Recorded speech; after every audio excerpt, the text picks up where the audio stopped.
Ladies and gentlemen, let me tell you something. You're all sitting here today because you want to find deals. You want that quantum leap advantage. You think it's about money, about transactions, about the fucking paperwork. You are wrong. Dead wrong. This isn't a real estate seminar. This isn't a course on flipping houses. This is about rewiring your goddamn brain. About performing neurosurgery on your own mindset without anesthesia. You see, finding deals isn't something you do. It's something you become. It's a state of being, a predatory instinct that you must cultivate in the fertile soil of your own discomfort and ambition. The deal flow is a direct reflection of your mental state. And most of you have the mental state of a sedated sloth. Let's talk science for a minute. Forget the bullshit. Your brain has a thing called the reticular activating system, the RAS. It's the gateway to your consciousness. It's the bouncer at the nightclub of your mind, deciding what gets in and what gets ignored. Right now, for most of you, your RAS is filtering out opportunities. It's programmed for survival, for comfort, for noticing why something can't be done. You're walking through a world dripping with golden opportunities, but you're blind to them because your brain has been conditioned to see scarcity, to see risk, to see fear. You're looking for a deal? First, you must change the instructions to the bouncer. You must tell your RAS in no uncertain terms, show me the goddamn money, show me the opportunity, show me the connection. And it will. It's not magic, it's neurobiology. You get what you focus on, period. I knew a kid, green as hell, didn't have 2 dimes to rub together, but he understood this one principle. He decided he was going to buy a multi-million-dollar manufacturing plant. Everyone laughed. His family thought he'd lost his mind, but he started. He didn't have an MBA. He had a fucking library card. He read everything. He immersed himself in that industry until he could talk the talk better than the CEOs who'd been in it for 40 years. He became an expert in his mind first. Then he started making calls. Not 10 calls, not 100 calls. Thousands of calls. He was rejected, humiliated, told to get lost. But his RAS was locked on. He wasn't hearing no, he was just getting closer to yes. And then he found it. An owner, tired, old, sick of the grind, no succession plan. The kid didn't have the money. He used the seller's own money, other people's money. OPM. He structured a deal that was so smart, so airtight, that the seller financed it himself. That kid leaped from nothing to controlling a multi-million-dollar asset. That's a quantum leap. It didn't start with a handshake. It started with a decision in his fucking mind. This is where emotion comes in. You think this is a cold, logical process? You're dead wrong again. You have to want it so bad you can taste it. The fire in your belly has to be so hot it keeps you up at night and wakes you up in the morning. It has to be an obsession, a quiet, burning, relentless obsession. You have to attach so much pain to your current situation, the mediocrity, the quiet desperation, the fucking mortgage payments, and so much pleasure to the vision of your future that not pursuing it becomes more painful than the fear of failure. Most of you are more afraid of looking stupid than you are of being broke.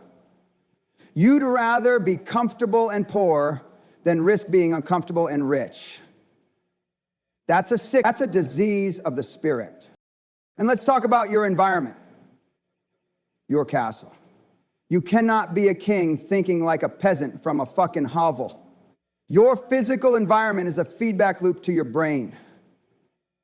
If you're working from a messy desk in a basement, what message is that sending to your RAS? That you're small time, that you don't matter. Get your ass to a proper environment. Sit at a big goddamn desk. Look out a window. Put on a suit, even if you're not going anywhere. Create a theater in your mind that you are already the person who commands respect, who closes big deals. This isn't vanity, it's strategy. It's cognitive priming. You are telling your nervous system, this is who we are now. Act accordingly. The deals you find will be a direct reflection of the self-permission you project to the world. If you see yourself as a small-time operator, you'll find small-time deals. If you see yourself as a titan of industry, your brain will go to work finding the opportunities that match that identity. The logic is simple, but it's not easy. It's a brutal, unforgiving process of self-transformation. You must become a magnet for opportunity. And a magnet isn't passive, it's a fundamental force. It doesn't try to attract metal, it just does, by its very nature.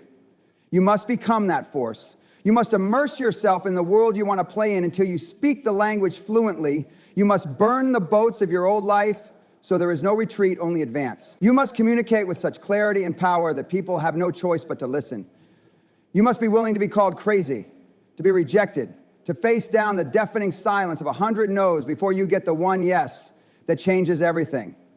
That yes is out there, it's waiting, but it's not waiting for the person you are now.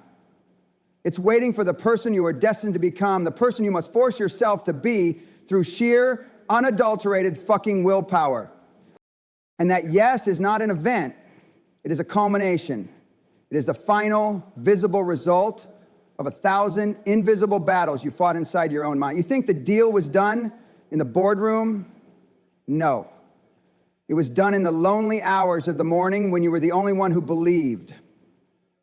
It was forged in the fire of your own doubt, which you had to take out back and shoot. Let me give you another example, something raw and real. A woman came to one of my Castle seminars years ago. She was broke. I mean, sleeping in her car, maxed out credit cards, broke. She had the fire, but she was scattered. Her environment was chaos. Her mind was chaos. She was looking for deals everywhere and finding nothing but closed doors. I told her what I'm telling you. Stop looking for the deal, become the deal. She went back, and the first thing she did was clean her fucking car. Then she found a free co-working space, a proper chair and desk, and she showed up there every single day at 7 a.m. in a business suit. She looked like a goddamn CEO. She had no staff, no revenue, but she had the theater. She was priming her brain. She then picked one industry, just one, not three, not five, one. She chose self-system facilities. For 90 days, she did nothing but become the world's leading expert on self-system. In her specific geographic area, she knew every zoning law, every tax implication, the financials of every major player, the maintenance costs per square foot. She knew it better than the people who owned the facilities. She saturated her RAS with one thing and one thing only: self-system deals. Then she started making the calls. Not from her kitchen table with kids screaming in the background, from her office. She'd call facility owners. And she would lead with insight, not inquiry. She wouldn't say, "Are you looking to sell?" She'd say, "I've analyzed your public tax records and your competitor 3 miles down the road. Based on your occupancy rates and the local demographic shift, I've built a model that shows you're leaving between $200,000, 0 cents, and $300,000, 0 cents a year in unrealized revenue on the table. I have a strategy to capture that. I'd like to buy your facility and implement it, and I'd like you to finance the acquisition."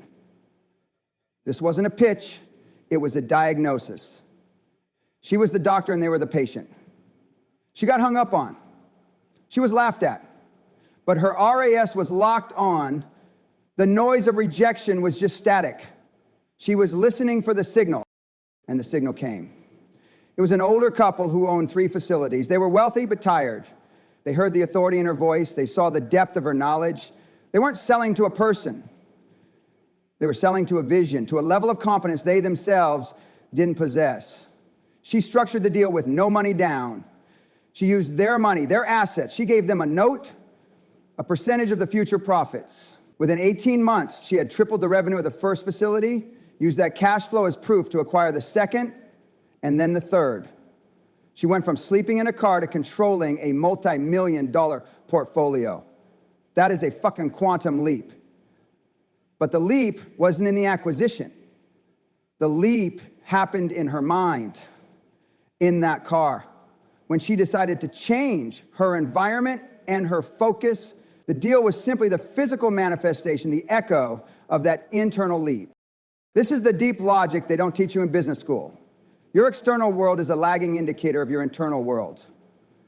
The deal flow is a lagging indicator. The money is a lagging indicator. You cannot fix the outside without first dominating the inside. You must wage a war on your own mediocrity. You must declare jihad on the weak, comfort-seeking parts of your own psyche. This is the hard work. This is the painful, gut-wrenching, lonely work that separates the winners from the spectators. The spectators are all sitting around, waiting for the market to be right, for the interest rates to drop, for the perfect moment. There is no perfect moment. The perfect moment is a myth sold to keep you passive. The perfect moment is now, in the storm, in the chaos, when everyone else is frozen in fear. That is when you strike. That is when you find the deals that no one else can see, because their Raz is tuned to fear and yours is tuned to fucking opportunity. You must understand, this is not a game for the faint of heart. It is a psychological and physiological marathon. Your body cannot be a temple of weakness if your mind is to be a fortress of strength. You cannot fuel this engine with cheap gasoline, with processed food, with little sleep, with a body softened by comfort and neglect. The clarity required to see through the noise, the resilience to withstand the rejection, the sheer fucking energy to make that one more call when you're spiritually bankrupt. It all comes from a foundation of physical vitality. Your brain is an organ, a piece of biological hardware that runs on glucose and oxygen and is profoundly affected by inflammation, by stress hormones, by the very fuel you put in your mouth. You want a quantum leap mind? Build a quantum leap body. It is the ultimate non-negotiable. And this brings us to the final, most critical element, your counsel. You are the average of the 5 people you spend the most time with. It's a cliche because it's a goddamn law of human nature. You cannot fly with the eagles if you're scratching with the turkeys. If you're surrounded by people who tell you to be realistic, who tell you to slow down, who get nervous when you talk about your dreams, they are a cancer to your ambition. They are, with every well-intentioned word, reprogramming your Raz back to mediocrity. You must be ruthless. You must seek out the killers, the doers, the men and women who have already done what you aspire to do. You find them. You add value to their lives first. You learn, and you earn a place at their table. Your mastermind group, your personal board of directors, this is not a support group. This is a wolf pack. This is a group of people who will hold your feet to the fire, who will call you on your bullshit, who will see your potential even when you can't see it yourself, and who will not let you quit. This is the ecosystem of the quantum leap. It is not one single tactic. It is the symbiotic, brutal, and beautiful alignment of your internal state, your physical vessel, your immediate environment, and your inner circle. When these 4 pillars are forged together in the fire of a single obsessive purpose, you become unstoppable. The deals don't just appear, they are attracted to you. They find you because you have become a vortex of competence, energy, and unshakable belief. You are no longer a person looking for a deal. You are the person for whom the deal was always met. So I want you to leave here today and look in the mirror. I want you to see the person staring back at you, not as you are, but as the titan you are destined to become. That person is in there screaming to get out. The world is not holding you back. Your bank account is not holding you back. The only thing standing between you and the life you were meant to dominate is the version of yourself you need to leave behind. Burn that version. Start the fire today. Go and build your castle, not of stone and mortar, but of will and nerve. And remember, the world doesn't give you what you want. It doesn't give you what you deserve. The world gives you what you demand. So get out there and start demanding more. Now get the hell out of my sight and go make it happen. And when you make that demand, when you finally decide that your future is non-negotiable, something profound happens in the universe. It's not mystical, it's causal. It's the direct, unassailable result of a million small actions all aligned in one direction. You become a force of nature. The phone calls you make will have a different timbre. The emails you send will carry a different weight. So your very presence in a room will command a different kind of attention because you will know in your bones that you belong there. You will have earned the right, not with money, but with the blood, sweat, and tears you invested in yourself. That woman with the self-service facilities did just get lucky. She engineered her reality. She built a new identity from the ground up, brick by fucking brick. And when she was done, the deal had no choice but to conform to the structure she had built. That is your task, to build a new you. A you that is so focused, so resilient, so physically and mentally formidable, that opportunity is compelled to find you. Stop waiting for the map, start drawing it yourself. The quantum leap is waiting for you to take the first step into the unknown, to embrace the discomfort and to claim what is already yours. Now, go.